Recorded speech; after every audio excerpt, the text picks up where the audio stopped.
Welcome back. YCN Sports Talk. Jeremy Stout, Dustin Ribellini in one final segment today. But before we get to that, don't forget Friday night at 8:30 p.m. It's live college hockey as Bowling Green travels to Ferris State. And then on Saturday, YCN features 8 hours of live Division I college basketball games starting at noon and at 8 p.m. hockey with North Dakota at Colorado College. So that's Friday night 8:30 and then Saturday at 1.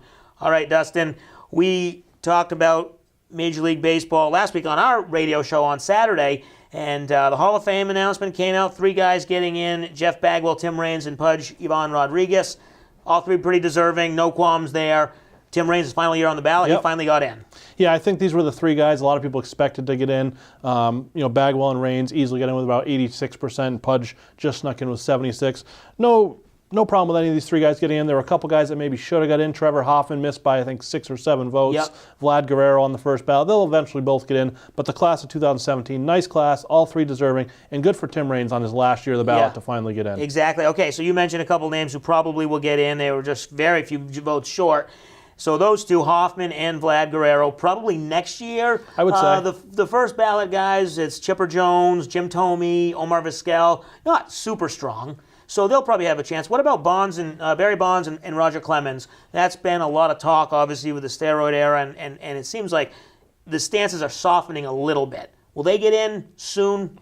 I think both Clemens and Bonds will get in within the next 2 or 3 years. The first ballot next year, not strong. I think Chipper Jones and Jim Thome will get in. Yeah. But the big thing for me is how high these guys jumped. They jumped from the 40s into the mid-50s. I think you'll see them get in. Eventually, that steroid wall is going to go, and I think these 2 guys lead the way. All right, and now there's been a lot of talk about the ballot. You can only pick 10 guys, and that hurts some voters. They have a tough time picking their 10th guy. They'll leave people off intentionally so they can vote for someone else.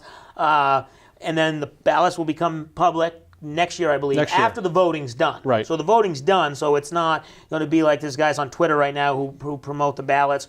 What do you think, and we talked about this again, you had a good idea, a good suggestion, or relaying someone's suggestion, how to make it, clean it up, and make a little bit better the voting process.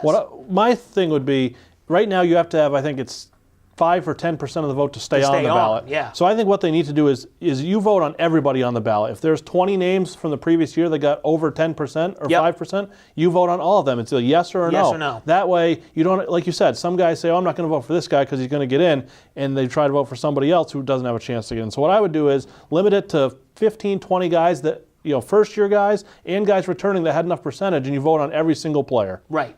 Because some of these guys they played Major League Baseball, and we don't want to slight them, but they're getting 1 vote or no votes. Right. I think there were 7 or 8 guys this year that had no votes. Why are they even on the ballot? Yeah. So it's going to be interesting. And we don't have a lot of time to talk about this. We can a little bit later, but Kurt Schilling went backwards. Yeah, well, and there's a lot of talk about if he will ever get in and also if he ever cares. So maybe as baseball season approaches, we'll get into more Hall of Fame voting.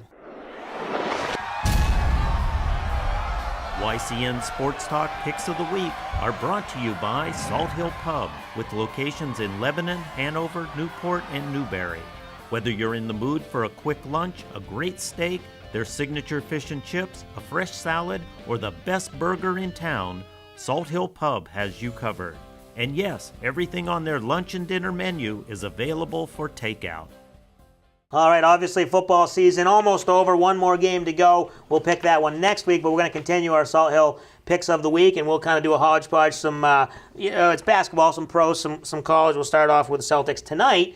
Rockets come to town. Celtics lost 3 in a row. 2 of them have been at home. They really need this win. Can they get it done? Yeah, the Celtics aren't playing well right now. They've, like you said, 3 in a row. Portland, the Knicks, and last night to Washington, playing really no defense. Yeah. And you want to play defense against the Rockets, they're going to be in trouble. I think the Celtics slide continues. Yeah, I'm with you there. James Harden's just too much, and I think the Rockets get it done as well. All right, going to the college game on Saturday, a big matchup, Kansas and Kentucky. A lot of people aren't paying attention to college basketball. They'll start turning it as football's done and conference play is going, but this is an out-of-conference matchup, and it should be a good one. This should be a very good matchup. 2 of the top 4 teams.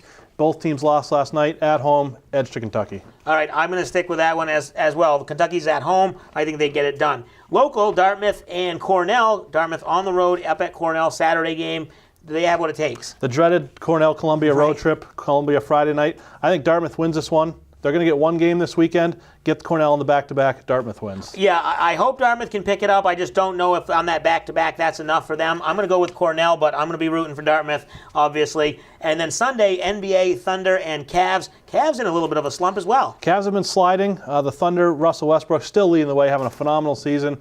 You don't want to face a mad LeBron James, Right. so I'm going to go with the Cavs on this one. Yeah, I agree with you as well. LeBron James clearly frustrated. I don't know if it's his teammates, his ownership, his management, but he's going to get this one done. I'm going to take the Cavs as well, so that'll do it. And you were 2-0 last week. I was 2-0, so I finally picked up a game back on you. That's going to do it for us.